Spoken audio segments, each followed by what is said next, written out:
Welcome. You're about to go on an extraordinary journey. I'm going to be sharing some thoughts and ideas and methods that likely very close to 100% of our viewing audience has never come across before. Not only are these understandings not in the public domain, but when you as an individual become aware of them, the very way that you view reality will change. You'll be empowered in a way that you never have been before. Your understanding of your sense of self, the context of your beingness in relation to reality and your social community will change dramatically. But you'll also not just have these new understandings, you'll also be empowered in a way practically and in a demonstrable way that will benefit you over and over again through time. I welcome you to the first part in a series, Secrets of Reality. My name is Donald Adams. I'm the originator and developer of the frequency technology called the Sound of Stars. Over the course of my journey of over 10 years, I've made a number of interesting discoveries related to the nature of consciousness itself. This video and the ones to follow are meant to be a casual sort of fireside chat where I share with you some of the more profound and intriguing discoveries that I made along the way. This is information that largely I haven't shared much at all with any individual except for bits and pieces. Certainly I've never put it or made the attempt to try to organize and put it into one coherent body.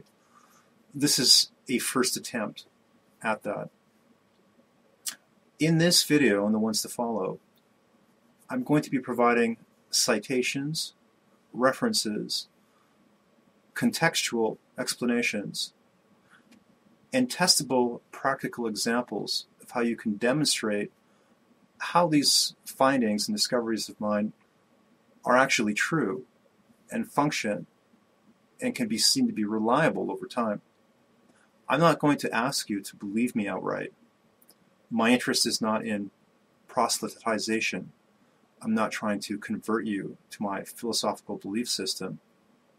My purpose is to show you a vista, a landscape, a realm, a dimension of being that has lain hidden from you for probably most of your life.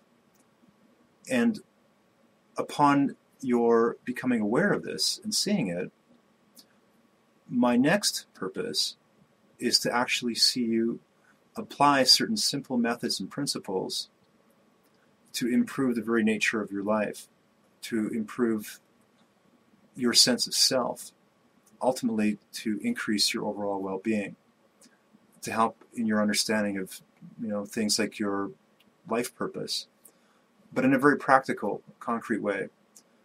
Some of the information that's going to be presented in this series may be considered a little bit technical to some.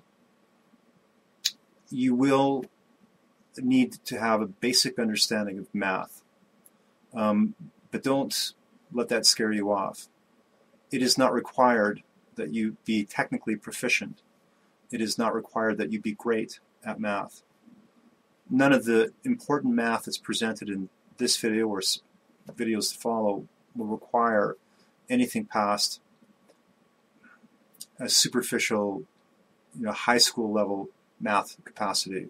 And we're not going to be working with any long equations. The most important thing that we're going to be doing is making observations. Some of the information that I'm going to be sharing is likely going to be, to some of you, sounding outrageous. Some of it may upset you. Some of the information I'm going to share will be controversial. I want you to understand, you and I have different philosophies. We may, differ or agree on some points. That's not what's important here. What's important is that we come to terms with an understanding of natural law. And this is what I'm going to be presenting to you.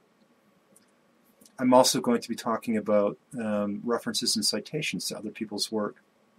there's a few different things I'm going to share and ways of doing it. One of the things I'll be sharing is a synthesis. In other words, over the last 10 years, I've surveyed and studied a number of disparate disciplines, different realms of science, different realms of esoterica, and I've been searching for a number of things, and I've pulled nuggets and bits and pieces from different places, and my hope was to arrive at a synthesis of understanding that would be helpful to me, which would be, reliant to a limited degree on those things discovered by others, but woven into a whole that was functionally useful.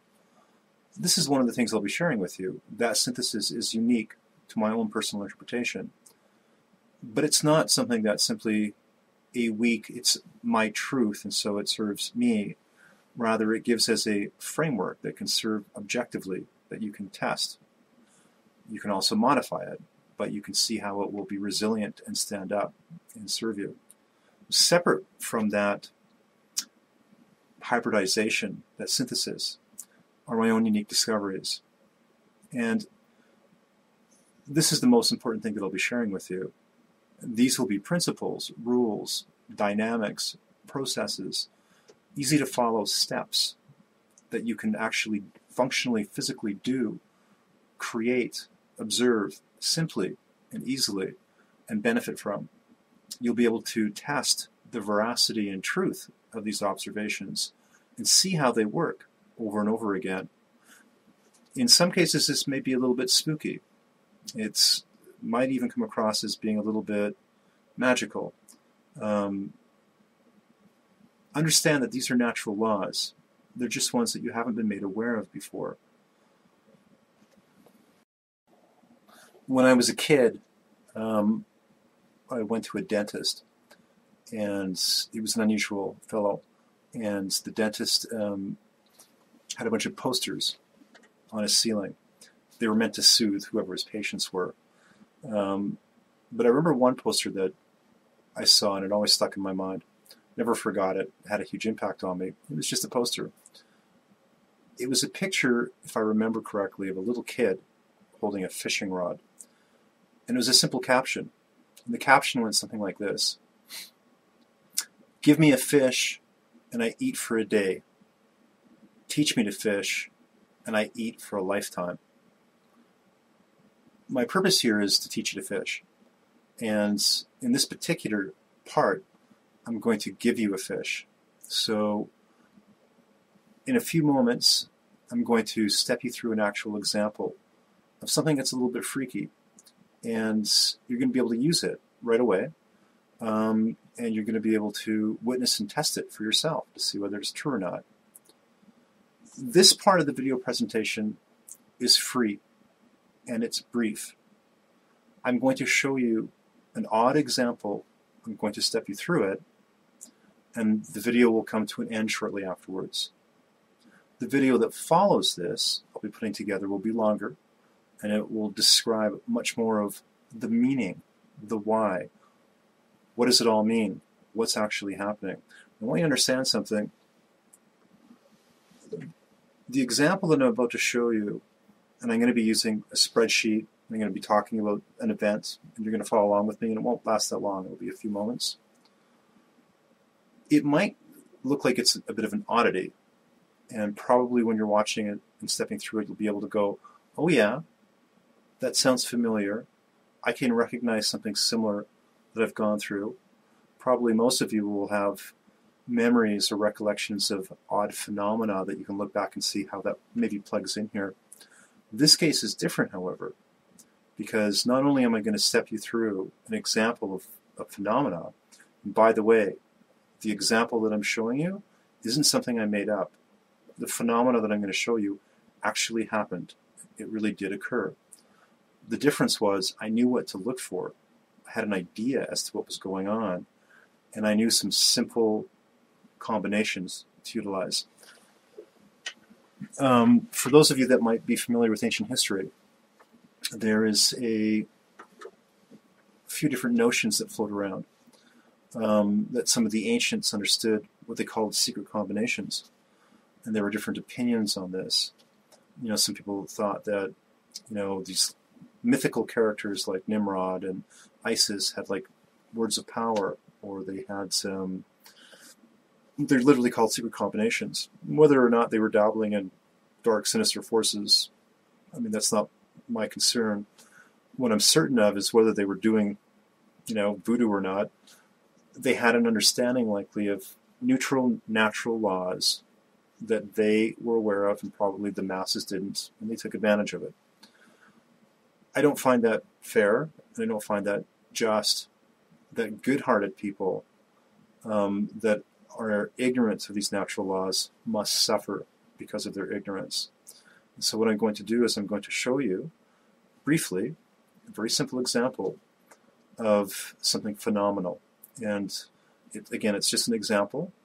And then following this episode, this video, I will put together a much lengthier video. It will be quite comprehensive, and it will be very detailed, and it will include citations and references, and it will be a step-by-step process where you can see how everything fits together and what's really going on. But in brief, what I want to say is this. The example that I'm about to show you is a bit of evidence and a bit of proof that there is a dimensional layer that hides underneath our reality that's often there, that the common person not only can't see and is not consciously aware of, but is incapable of practically utilizing or interacting consciously with.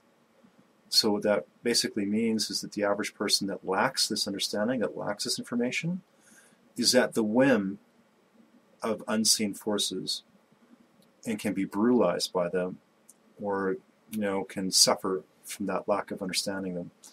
But what you're going to see now is a very brief glimpse into how this pokes through into our reality, and also what to keep an eye out for. So I'm going to paint a scenario that's coming up. And the scenario is like a common everyday event. And there's a spreadsheet. And I'm going to step you through looking at a bunch of numbers. And we're going to jump into that now. And then after that, I'm going to come back and we'll talk about it. So here's our scenario. During the day, you're driving your car. You're not on the highway. You're on a road in a city or town. The road has 2 lanes. Your average travel speed is, say, 30 to 40 kilometers an hour. The traffic is moderately busy. You arrive at a traffic light. The traffic light is red, and so you're stopped. In front of you are 2 cars. You're behind the car on the left, so you're on the inner lane of the 2 lanes. And there's a car in front of you on the right.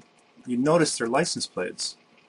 Each license plate has 3 alphabetic characters as a prefix. And then the suffix is a numeric 3-digit number. To you, it just seems random. You can't really notice anything overt. All you know is that there's any combination of 3 letters and any combination of 3 letters in both plates, and they both have apparently random numbers in front of them, except they're not random. Observe these numbers very carefully. Upon a very casual, shallow, superficial glance, we can easily see that 144 is very different from 371. But they're not. They're actually intrinsically related in a very curious way that you would never even think to consider. Let's take a look at this closer. If we divide 144 into 371, we have this value here, 2.57. Now, notice that that value is very close to the common log, or base 10 log, of the original value, 371. You can see that there's not much difference there at all. Now, this number doesn't look that curious, except if I divide it a second time by 2, we see that it's 1.288. Interestingly, 288 after the decimal point is very close to a multiple of 2 of 144. But that's not where it gets interesting. Take the value, the quotient, and divide that again into 371, and you'll notice that you get the original number, 144. So what we actually have is essentially the same number appearing in a disguised form, except that this is the base 10 value of this, or at least a close approximation thereof. Now, let's take a look at the difference between when we divide 144 into 371. So here, the difference between that quotient resultant and the actual base 10 value. So here's the common log, or the natural log, of the value of 371. And this is the value that we get when we divide 144 into 371. This is the difference, 0.007015. Now, that value has some curious properties. If you multiply it continuously by 2, you arrive at 3.59. Curiously, this is a decimal 10 harmonic of 359. 359 as in 360 degrees of a circle. You might not think this is, you might not think this is very strange. It might be entirely coincidental, but I assure you it's not. Let's take a look at something.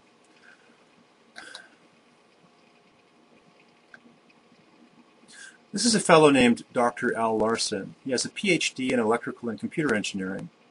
He's one of the many people that I've studied over the years. He's done some really interesting work on cycles research as it applies to things like the financial markets. We're not going to take a look at any of his information about markets at this point. It's interesting stuff, and I highly recommend his site. But he wrote a book. He has a section on his website. It's under the free stuff section. It says a free copy of my book. It's a pretty interesting read. If you download it and you pull it out, you'll find that on page 51 he makes a very curious statement. And the statement is this: a thought is a circular flow of electrical current. As current flows around in a circle, it builds up a magnetic torus, or donut, around it. As long as enough current flows through that part of the brain to overcome the losses encountered going around the loops, the thought will circulate endlessly in that part of the brain. Now keep that in mind. A thought is a circular flow of electrical current. Now, let me go back to our spreadsheet. Keep in mind that the license plates themselves, and also the very process of driving on the car, are all artifacts of consciousness. They're artifacts both of individual consciousness and collective consciousness, because the license plates have been manufactured by a system contrived by human individuals, human beings, and the cars themselves at any given point in time, as they're driving around on the road, are artifacts of the results of conscious choices made by the individual drivers, and their location at any point in time and space is dependent to a large extent on factors in the collective of drivers on the road at that point in time and space. So what you're seeing are two cars that arrive directly in front of you. They're there as a result of their independent choices. They've arrived at that point in time and space, and you're there as your own independent choice of arriving at that point in time and space to observe this, except there's a layer of reality here that you're just not aware of. So what's really interesting is we've got two cars that are somehow attracted to each other. There's some kind of an invisible force that's acting on some dimensional level that's pulling those two together at that point in time so that they're parallel with each other. There's an attraction, a kind of like attraction basin, or a kind of resonance entrainment, like a magnetic draw. And they happen to have a numeric relationship that's profoundly intimate, because in essence, one is the base 10 or common log of the other. And not only that, when we take a look at the difference of dividing the number, dividing the 144 into the 371, then taking the difference between the base 10 log of the 371, we find that it's a multiple of 360, which corresponds to thought as a circle. So this is one example of many that we can take a look at. Here's the entry for Paul Kammerer on Wikipedia. I recommend that you take a look at it. Pretty interesting stuff. You can scroll through and check out his theory on seriality. And you'll notice that it says 100 anecdotes of coincidences. My understanding was that his original published work was about 1,000 pages. Okay, so now that you're back, you should have stepped through the spreadsheet, and there was a comment that I had afterwards about Kammerer.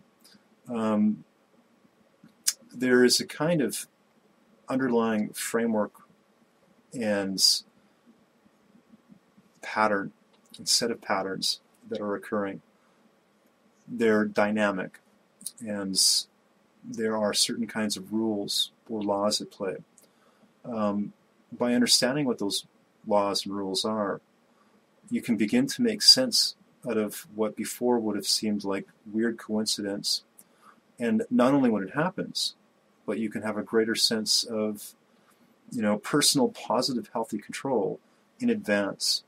And so when strange things happen, not only can you identify them with greater clarity, but you can also begin to associate useful meaning to them when they're occurring, and also with higher probability in advance before they're occurring.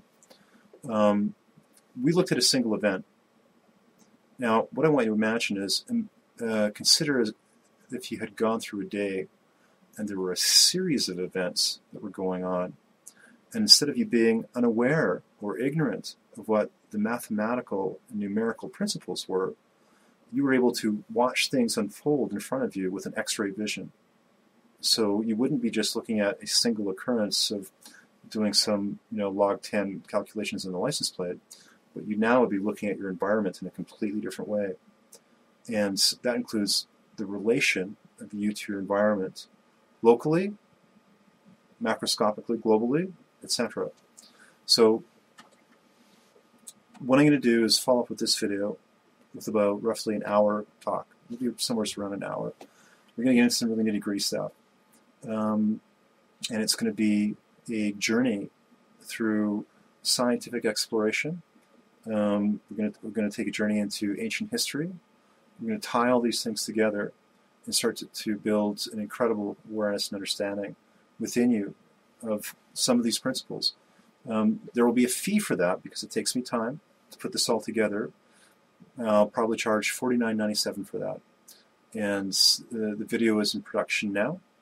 And if you want the production to be completed and you want to have access to the private video link, which will be only circulated to those who donate, then you're welcome to donate that amount, and there will be a link that you can access that will be associated with this YouTube video. Just click on the link and you can make your donation. That'll be tracked, and then when the produced video is ready, you'll be good to go. Thank you for watching, and I'm looking forward to our continued adventure together.